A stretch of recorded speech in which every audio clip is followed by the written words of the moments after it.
The horse had been dead for 2 days before Mira found out she was free. She didn't know that yet. Of course, she was still walking, still carrying the tin pot and the half-rotted saddlebag that smelled like mildew and something worse underneath it, still moving north, because north was the only direction. Nobody had told her not to go. The town of Harwick sat at the base of the Greyhorn range, the kind of place that existed because someone had once found silver in the creek and then lost it again. It hadn't recovered from either event. The main street was a scar of frozen mud, the storefronts leaning into each other like old men who'd given up standing straight. A hand-painted sign above the trading post read and sundry. Someone had scratched the word sundry out with a nail. Mira walked through it on a Tuesday in late October, with her coat held shut at the collar because 2 of the buttons had gone missing somewhere. Between Reno County and here, she had 73 cents, a name she wasn't using, and a bruise along her left jaw that had gone from purple to yellow, to a color that didn't have a name anymore. She did not think of herself as someone who needed saving. That was the thing nobody would understand later, when people tried to make it into a simpler story. She wasn't standing there helpless. She was calculating. She was always calculating. How far to the next town, how many days the dried beef would last, whether the man at the feed store had noticed her hands shaking when she counted out the coins. She had been calculating for 11 months, ever since the night she walked out of the house on Caldwell Road with one boot and came back the next morning for the other one, and then never went back at all. What she had not calculated was the cold. Not this kind, not the Greyhorn cold, which was a different animal than anything she'd met before. A cold that didn't just settle on you, but pushed in through the gaps. And the spaces between your fingers and the thin places behind your ears. By the time she reached the northern edge of Harwick, her feet had gone past, hurting into a kind of numb cheerfulness that she recognized as dangerous. She stopped at the last building on the road, which was not quite a building. It was a structure that had been a barn, and then been partially converted into something else, and then abandoned during the conversion, so that it existed in a state between 2 purposes, and served neither well. A lantern hung from a nail outside the door. It was lit. She knocked. Nothing. She knocked again, harder. The door swung open about 4 inches, and a man filled the gap. That was the only word for it.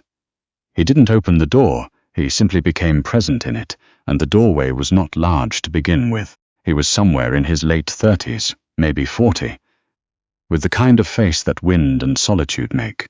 Not ugly, exactly, but reduced down to essentials.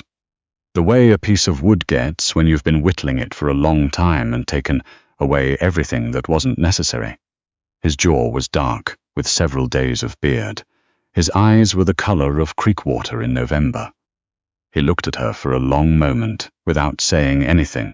"I need to get warm," Myra said. 15 minutes. I'm not asking for anything else." He looked at her jaw. He looked at her coat held shut at the collar. He looked at her boots. Then he opened the door. His name was Tate.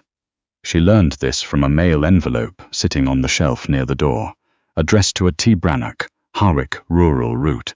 She did not ask him directly. He did not offer it. They existed in the same space for the better part of an hour, without exchanging more words than were strictly necessary, which turned out to be fewer than she would have expected.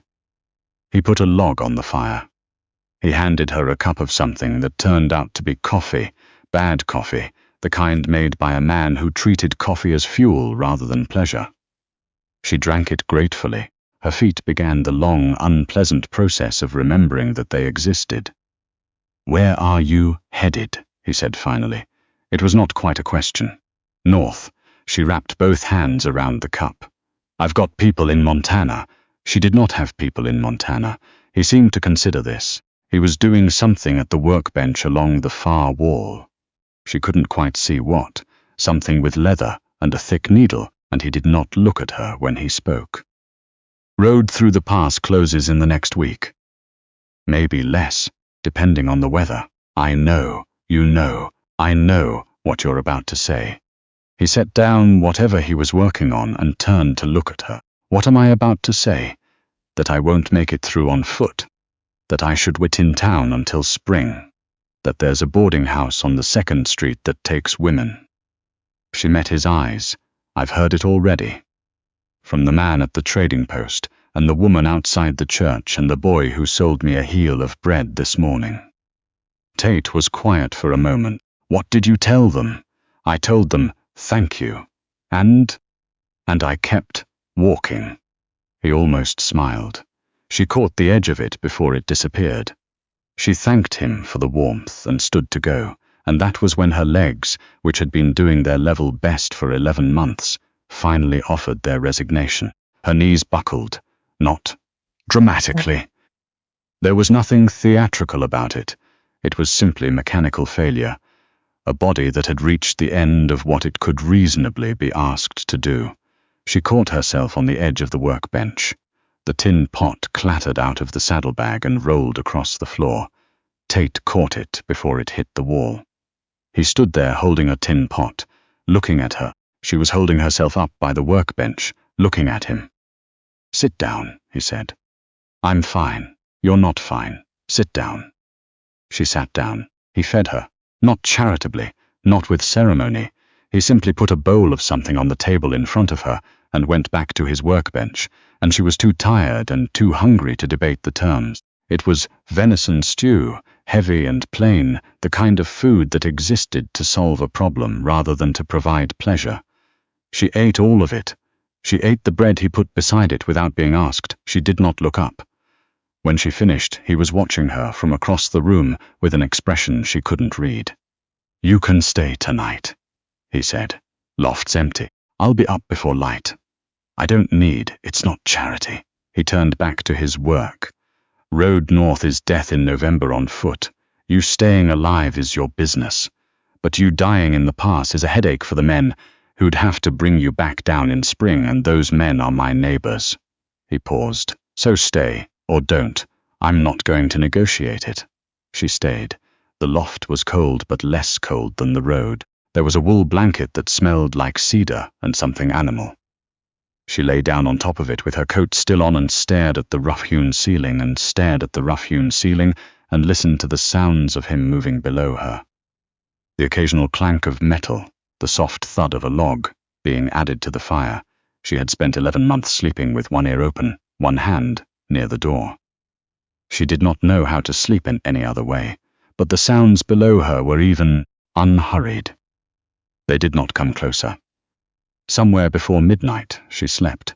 She woke to the smell of wood smoke and the sound of wind doing serious business against the walls. She lay still for a moment, taking inventory of where she was and what year it was and whether she was safe, which was the calculation she ran every morning before anything else. The answers came back.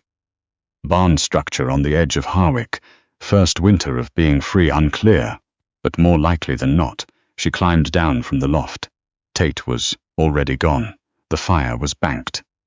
On the table there was a heel of bread, and a small piece of hard cheese, and a note to handwriting that suggested a man who had learned to write from necessity rather than inclination. Back before dark. Stay out of the cold. She almost laughed. She had not almost laughed in quite a long time. She stayed, not because he'd told her to, because she looked out the small window at the sky, which was the particular grey of serious weather incoming, and made the calculation, and came to the conclusion that the north road in that sky was not survivable. She was many things, but she was not stupid. He came back at dusk with a dead rabbit, and the information that there were 2 inches of snow on the high pass and more coming. How long? She said. Could be a week, could be until April. She put her hands flat on the table and breathed through it. You can stay, he said, from the doorway where he was stomping snow off his boots. I'm not going to charge you. I'm not going to. He paused, searching for the word. I'm not going to make it complicated. She looked at him for a long time. She had spent 11 months learning to read men, which was a skill she'd rather not have needed, but was grateful to have now. She read Tate, the way she read trail signs and weather and the quality of silence in a room. "All right," she said. He nodded once and went to skin the rabbit. 3 days passed, then a week. The rhythms of the space organized themselves around two people who were not accustomed to the presence of another person and were both too stubborn to say so. Tate worked leather and trapped, and did the 1,000 small maintenance tasks that a structure of that kind demanded. Mira cooked, because she was better at it and they both knew it, and neither of them mentioned this, and she repaired a section of wall where the wind was coming through, and she went through the supply situation with the systematic eye of someone who had been calculating rations for nearly a year. "You're low on flour," she told him on the 5th day. "I know. You've got enough for 3 weeks if you're careful." He looked at her. "How many weeks if there are 2 of us? 2, maybe 2.5 if we're careful." He didn't say anything. He went to the corner where he kept a tin box and counted out several coins and handed them to her. "Trading post on 1st Street. Tell them it's for Tate's account." She went. She came back with flour and salt and 2 pounds of dried beans, and the information that the pass road had been declared closed until further notice. He didn't seem surprised. They settled into it. She learned things about him the way you learn about a landscape, gradually by moving through it over time, noting the features. He had come to Harwick 7 years ago, from somewhere east that he didn't name. He had a scar on his right forearm that disappeared under his sleeve, and he was careful, she noticed, never to roll the sleeve up when she was in the room. He had books. Not many, but more than she expected, and he read them with the concentrated focus of a man who read for information rather than entertainment, underlining things with the stub of a pencil. He was not cruel, he was not soft. He existed in some country between those two things that she didn't quite have a word for. She learned also that he was watching, not in the way she'd spent 11 months fearing, not with calculation or intent. He watched the way you watch something you're trying to understand, with a kind of patience and a kind of puzzlement, and something underneath both of those that she identified, eventually, as care. The kind that doesn't announce itself. She did not know what to do with that. She filed it somewhere she would deal with later, and went about her business. On the 19th day, she was reaching for a pot on the high shelf when she knocked a tin of coffee off the edge. She moved to catch it, stepped wrong on the uneven floor, and went down hard on her right wrist. She heard something that was not quite a crack, and not quite a pop, but was somewhere between the two, and then she was sitting on the floor, looking at her wrist, which had already started to swell. Tate was across the room in the time it takes to say his name. He knelt beside her without asking permission, and took her wrist in both hands carefully and examined it with the focused, unsentimental thoroughness of someone who had set bones before, possibly his own. "Not broken," he said. "Sprained. Bad one. I know. You don't know. You were about to stand up and go back to what you were doing." "Yes." He looked at her. Something moved across his face. Not quite exasperation, not quite admiration. "Sit," he said, and went to get the strips of linen he kept for this kind of thing. He wrapped her wrist with the same focused competence he brought to everything. His hands were large and careful. She watched his face while he worked. He was not thinking about her in any way that frightened her. He was thinking about the wrist, about the binding, about getting it right. "You've done this before," she said. "Trapping is not a gentle profession." "I don't mean your wrist, I mean someone else's." He tied off the binding and sat back. After a moment, "I had a brother. Younger. He was." He stopped, started again. He was accident-prone. She understood, from the tense he used, that the brother was not somewhere else. He was simply gone. "I had a sister," she said.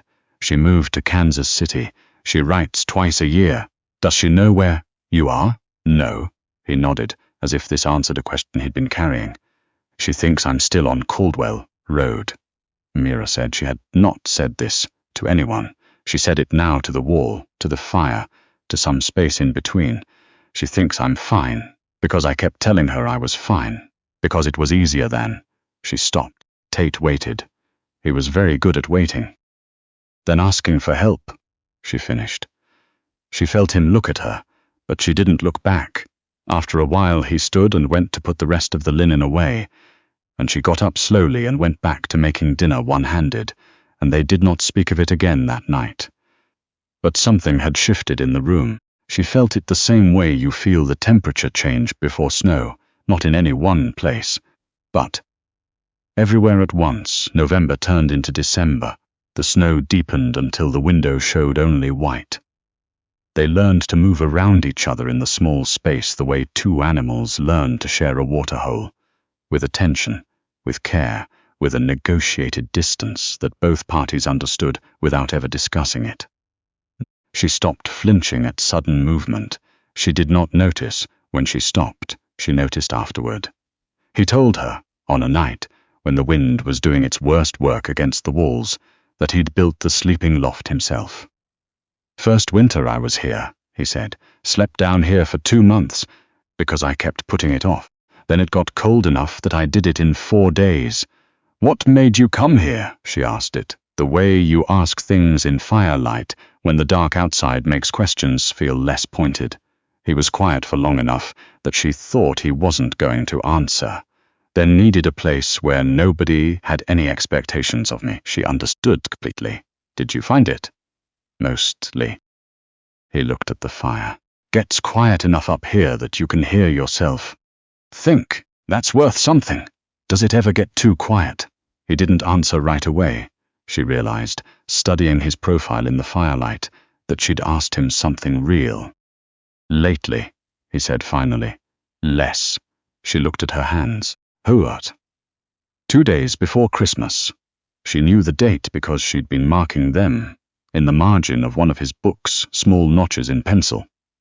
She went out to check on the wood supply, and found that the stack on the north side of the structure had been buried by a drift. She spent 40 minutes digging it out, and by the time she came back inside, her hands had gone from cold to that numb cheerfulness she recognized as dangerous. Tate was already there. He saw her hands and didn't say anything. He simply took them and held them between his, which were warm in the way of hands that have been doing work near a fire, and rubbed slow friction into her fingers until she could feel them again. She watched the top of his head, bent over her hands, and thought, "This is a man who has never been gentle by accident." Every gentle thing he does, he decided to do. She didn't say it, but she thought it. January arrived with a cold that was not like the November cold. It was a more settled thing, less aggressive, the cold of a siege rather than an attack. They had settled, too, into routines that she would have found suffocating in another context, and in this context found something close to peaceful. She knew when he woke. Before light, always. He knew that she needed the first hour of the morning, without conversation, and he gave it to her, without making her ask. She had not told him her real name. She had introduced herself as Mira, which was a version of the name she'd been given as a child, not the one she'd been given at the courthouse in Reno County. She told herself she'd kept it for practical reasons, which was partly true and partly not. On a night in late January, he set down his book and looked at her across the fire. "You don't have to tell me," he said, "what you're running from." She kept her eyes on her work. She was mending the knee of her trousers, which had torn on the wood stack last week. "But I want you to know," he continued, in the careful way he said things he'd been thinking about for a long time, "that it doesn't matter to me, whatever it is, whatever you did or didn't do or had done to you." He paused. "You're decent company, and you pull your weight, and you put up with my coffee without complaining. And that's more than I can say for most people." She felt something in her chest do a thing that took her a moment to identify as gratitude and another moment to identify as grief, because it had been a very long time since anyone had simply offered her the ground to stand on without requiring something in return. She set down the mending. "My name is actually Mira," she said. "The rest of it, the rest doesn't matter. All right. The man on Caldwell Road is not going to look for me up here. He doesn't know. I came north, Tate nodded once. His eyes were steady and calm. And I don't, she started again. I'm not going to be in your way forever when the past clears. You're not in my way. She looked at him. He looked back, outside. The wind had gone briefly, oddly quiet. Tate, she said. Mira, he said. That was all. It was enough. February was the hard month. The supplies went the way she'd calculated. They hit a thin stretch around the third week and had to be careful in a way that required no discussion. Just the disciplined rearrangement of what was left. Tate went out in the worst of the cold to check his trap lines and came back with enough to keep them. And sometimes more. She made things stretch. She made things from nothing. She had been making things from nothing for a long time. On the worst night, the night the temperature dropped so far that the window glazed over entirely on the inside, she came down from the loft. Because the cold up there had become more than the blankets could answer, she stood at top of the ladder and looked at the fire below and made the calculation. She went down. Or stay. She went down. Tate was awake. He was almost always awake when the cold was this bad. She'd learned this about him, that he kept watch in his own way. He didn't say anything when she came down. He moved over on the bench nearest the fire. She sat at the other end of it, close enough that the wool blanket draped over his shoulders extended far enough that she could take one edge of it and hold it around herself, which she did without asking and which he permitted without acknowledging. They sat that way until the worst of it passed. In the morning he did not mention it. She did not mention it, but there was something in the air of the room that felt different, and she didn't try to name it, because naming it might break it, and she had found something here that she did not want broken. March came in like something exhausted. The cold had been doing this work for so long that even the weather seemed tired of it. She started to see changes she knew. The quality of light shifting, the sound of water moving somewhere under the ice on the creek. She went to the window one morning and realized she could see the road. The pass would open in another month. Maybe 6 weeks. She stood there for a long time looking at the road. Tate came and stood beside her. He didn't ask what she was thinking, which was how she knew he already knew. I can get you as far as the junction in the wagon, he said, when the road's clear. North Stage runs from there. I know. Montana's not so far this time of year. She looked at him. He was looking at the road. His jaw was set in the way it got when he was holding something still. Tate, she said, you don't have to explain anything, he said. You never had to explain anything. I know. She turned back to the window. The road lay in the snow, grey-brown and waiting. I don't have people in Montana, she said. He was quiet.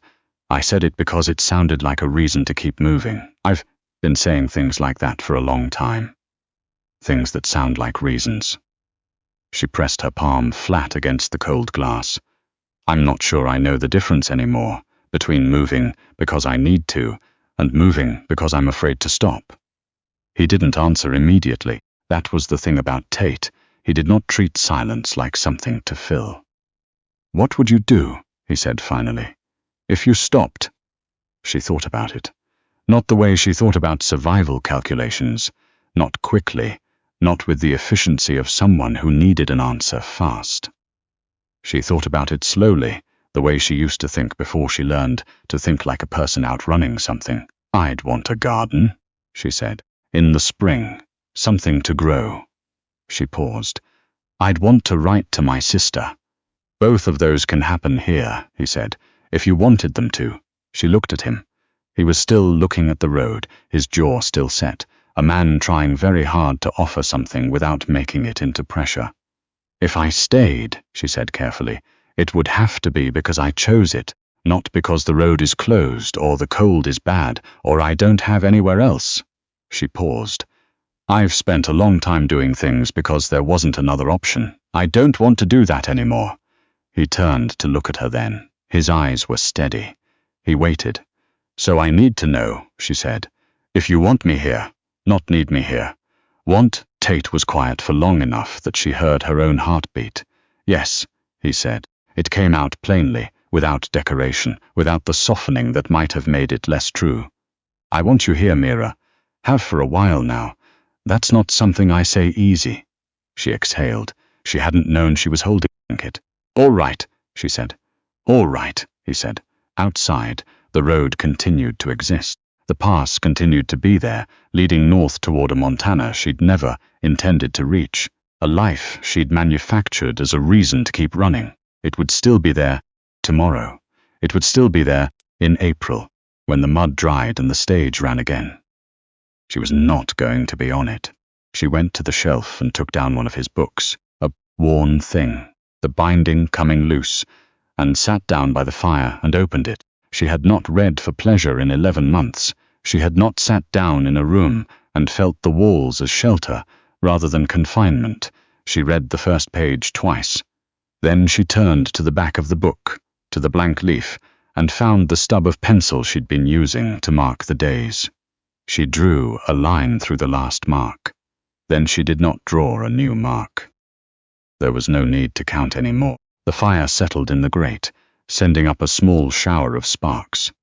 Tate moved behind her, doing some task she didn't track, his footsteps even and unhurried in the space that was no longer just his and not yet entirely hers, but had become something in between, which was, she understood now, not a compromise but a beginning. The winter was almost over. She had come through it. This time, she had somewhere to stay.